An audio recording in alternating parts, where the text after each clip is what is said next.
In this part, we continue our discussion of the art of Charles Dickens in A Tale of Two Cities with Professor Barbara Hardy. As you will recall, in part 1, Professor Hardy talks about one aspect of Dickens's art, his patterning, and she tells us how through the use of various devices such as repetition, twinning or doubling, antithesis, personification, symbols, Dickens creates a rich poetic prose. But having said that, she also points out very emphatically that Dickens does not use language merely playfully or for the sake of embellishment, but he uses it for the creation of what she calls moral art. Now, what does she mean by moral art? She tells us that Dickens uses his poetry in the interest of moral argument, in the interest of emotional appeal. He appeals to our sense of anger, he appeals to our sense of pity, to our sense of social injustice in order to highlight his themes. And one such theme that she discusses is the theme of love and company which is vitiated by oppressive social systems. She continues her discussion. Now, let's turn you over to Professor Barbara Hardy. Another of the important themes in the novel is this of the true self, the identity, something that Dickens seems to have believed in rather romantically from our point of view, even though he's also very clearly aware of the way in which we are made, we are constructed as creatures of history. And there is a sense in which, in his divided characters, in characters like Miss Pross and Mr. Lorry and Dr. Manette, who is both the brilliant doctor and the deranged shoemaker, these characters do represent what some Marxist critics have called fractionalized man, the human being who has been shaped or distorted by institutions, by professions and jobs, or in this case, by imprisonment, and yet, from time to time, can show what is called here the self. But I also want to go back to what I spoke of, and that is Dickens's awareness of his own art. And here, very brilliantly, he brings together the humanity that he's now showing in Miss Pross and a comment about art and the relationship between rhetoric, in this case repetition, and what I spoke of earlier as the appeal to our sensibility.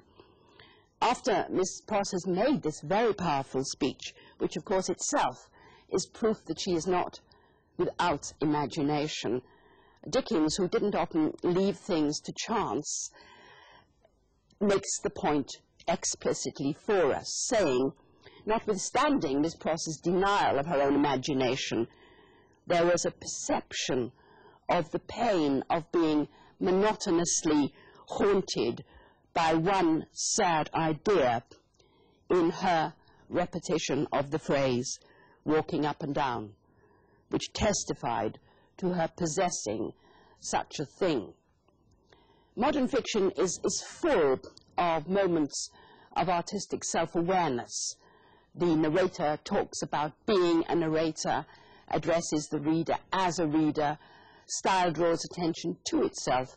But here, in a Victorian novelist, there's exactly the same kind of reflection or self-reflection, showing what we've come to call reflexivity. But at the same time, he's making a point about humanity. He's presenting a character. He's not simply talking about art, because art in itself is not the important thing. Though, as I've said, he very clearly delights in it, and you can see him here enjoying his own device as he implants it in one of his characters. He draws attention to the novel, he draws attention to the character, and he draws attention also to a very important aspect of his theme, namely love and company. Love and company are corrupted and perverted by the processes of social oppression and injustice, by poverty and starvation, so that the love that Madame Defarge has for her dead, raped sister is part of the motive for violence, and it's a part that stands for the whole. On the other hand, it's also true that Dickens pins great faith in small episodes and small examples of love and company. Society itself, in all Dickens's novels, is not doing its proper work. It's not providing an environment in which we can be loving and companionable. But there are these small pockets of human relationship there at the end of his great social novel, Bleak House. And here, in the house that the Manettes live in London, in Soho Square, and you can go and see it. There's a street that's actually called Manette Street, and also in the lodging that they have in the middle of Paris, in the middle of the revolution, in the middle of the terror.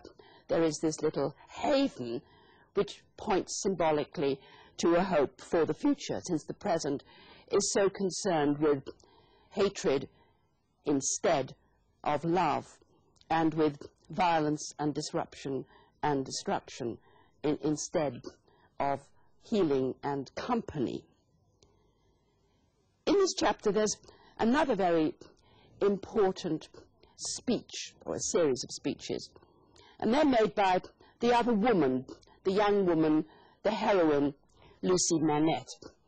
There's a pairing, very precise, in this chapter, in which you can see Lucy also as imaginative and creative.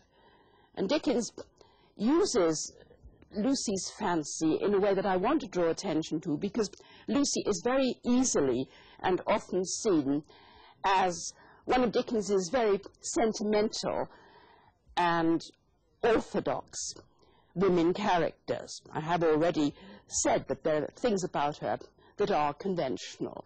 Dickens, like many of his male contemporaries, liked to present images of the perfect woman from the man's point of view. Angels in the house, as Coventry Patmore called them. Domestic models, the wife, the mother, the daughter, the housekeeper, the heroine. But Lucy is more than this. There's one often quoted occasion in the novel where one of the three men who are in love with Lucy, and they are the man she marries, Charles Darnay, or Charles Darnay, to put him in English, Sidney Carton, Darnay's opposite and double, and rival for the position of hero of the novel, and the unpleasant and rapacious, mercenary and parasitic lawyer Stryver. Early on, when Sidney Carton has obviously started to fall in love with Lucy, at the EngIish trial, in which Darnay is accused of treason and eventually gets off, and there's an English trial and a French trial because episodes as well as characters are doubled. in this scene, Sydney Carton begins to fall in love with her, but disclaims it and speaks of her as just a golden-haired doll. But very obviously he's protecting, with his customary reserve and his show of cynicism, which is only a show, he's protecting his deep feelings.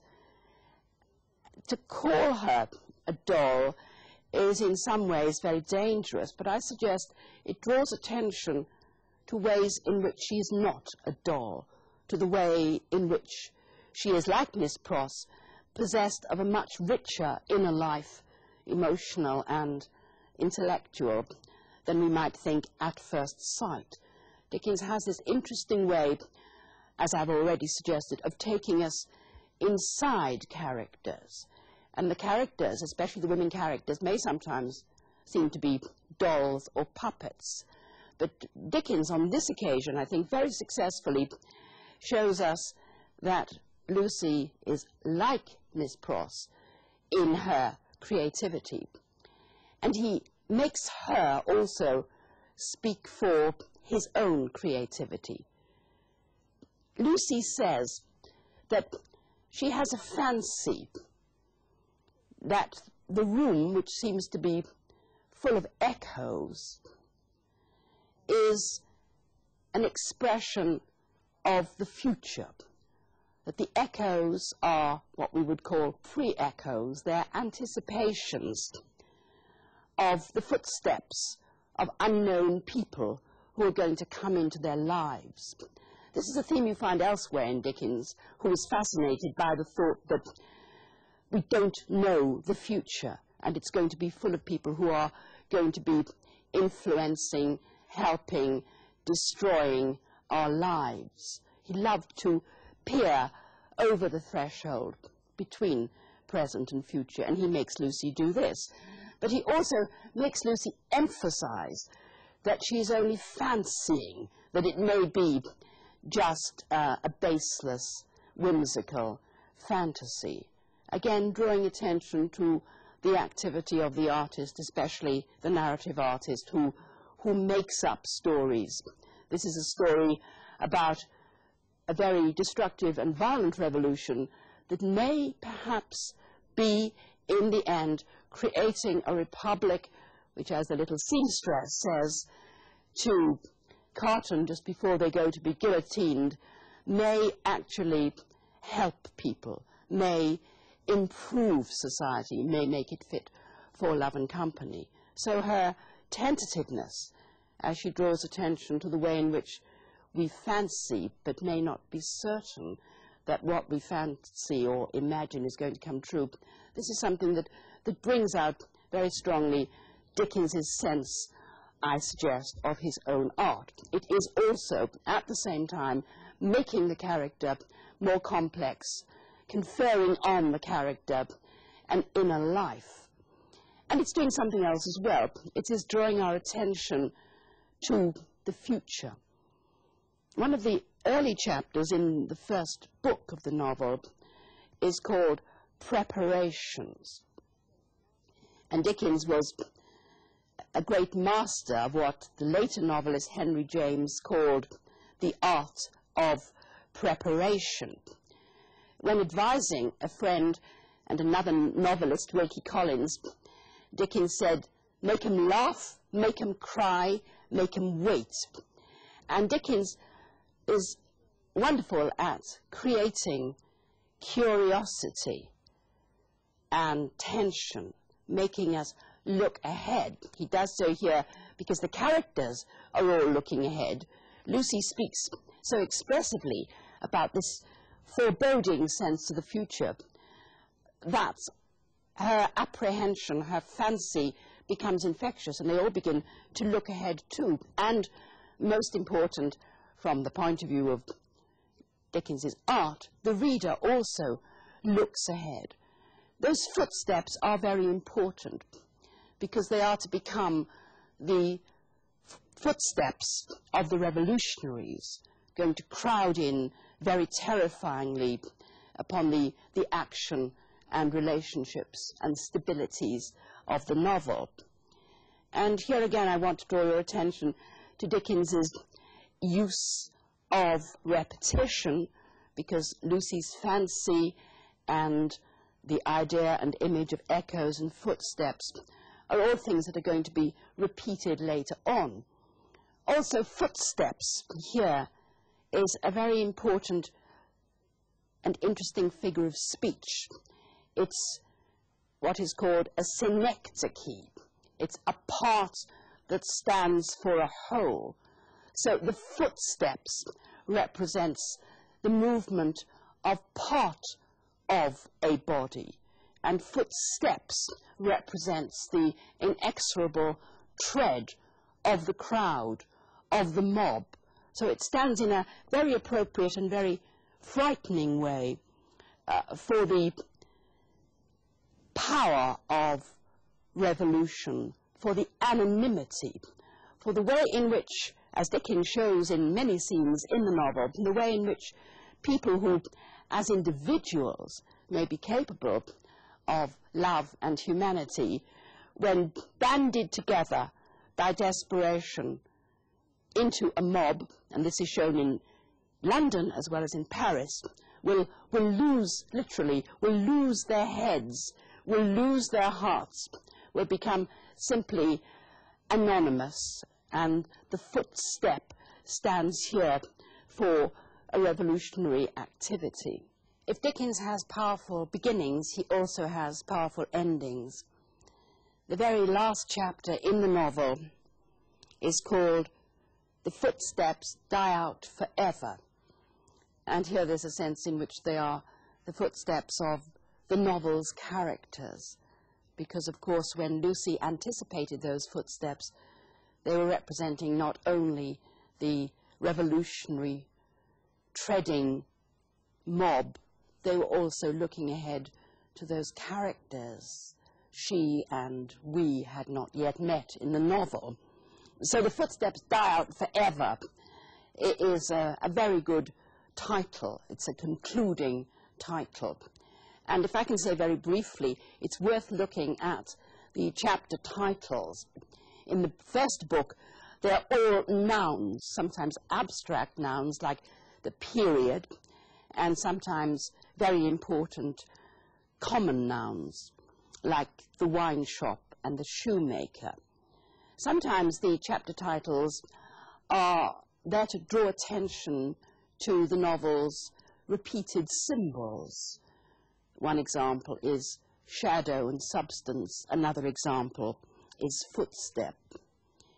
In the last chapter, of course, there is a very famous heroic conclusion.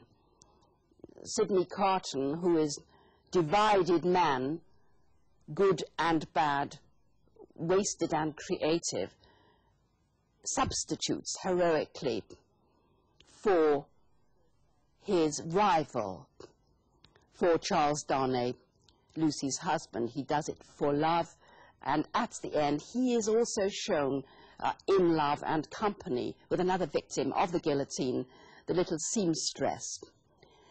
Again, one of the frail but also courageous women. One should perhaps mention again that most powerful and dominating woman, sometimes compared with Lady Macbeth, Madame Defarge. But at the end, it's woman as victim who is emphasized. The novel ends very famously with its last repetition, with Carton saying, "It's a far, far better thing that I do than I have ever done.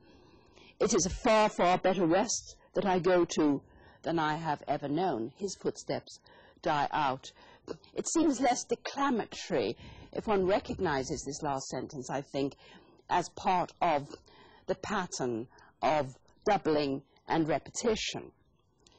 But I also want now to mention something that's very important at the beginning and at the end, and that is a qualification of what many critics have talked about, Dickens's condemnation of the French Revolution. Of course, he condemns the bloodshed and the mindlessness.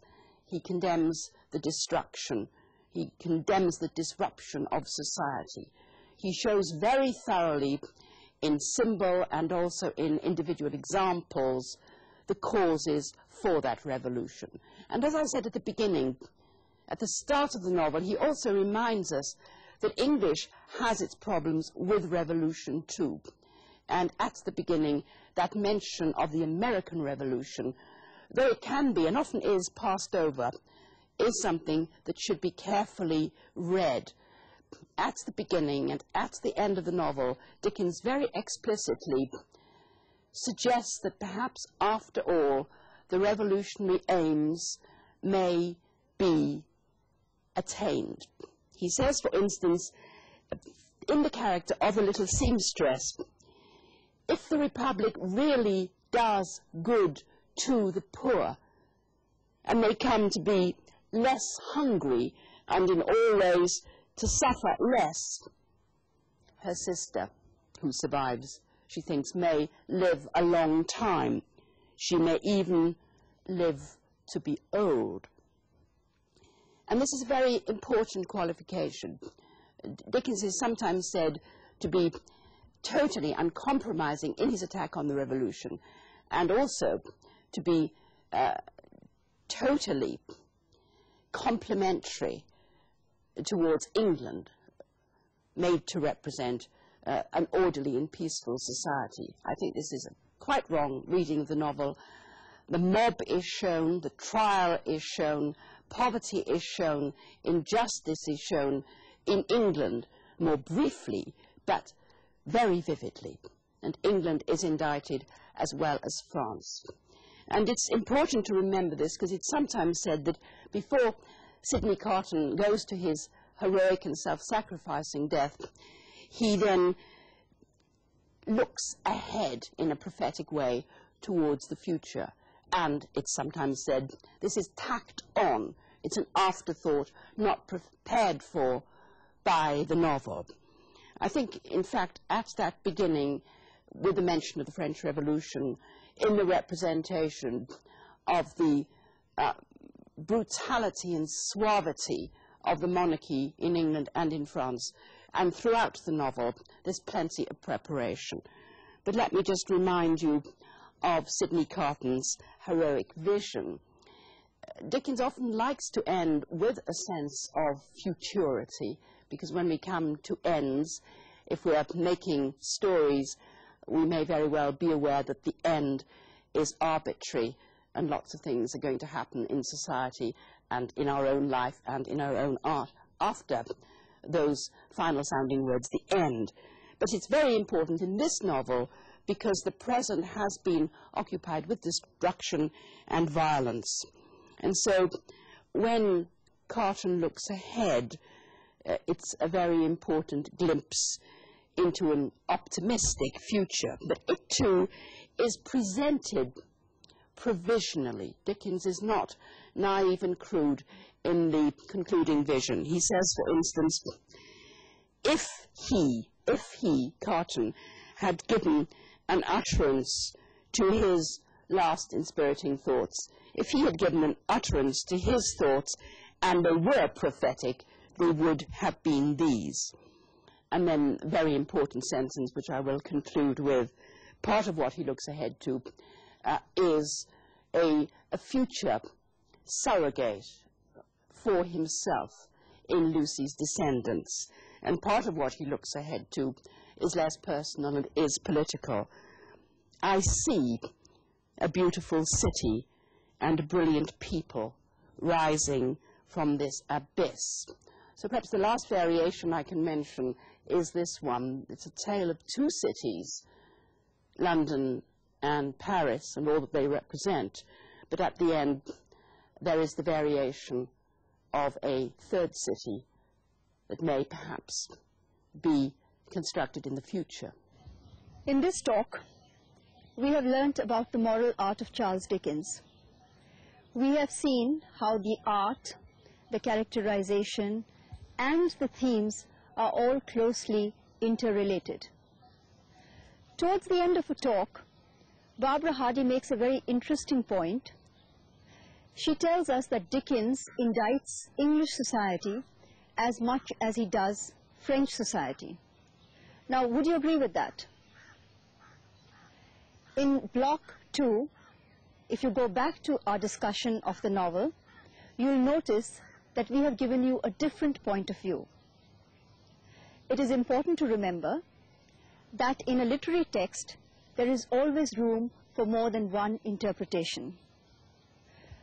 Professor Hardy ends the talk on a very thought-provoking note when she takes us beyond the concept of the two cities, beyond the tale of the two cities, and posits a third city, which in a way is evidence of Dickens's futuristic vision, and she tells us to think about this third city which rises from the ashes of revolution and social ills.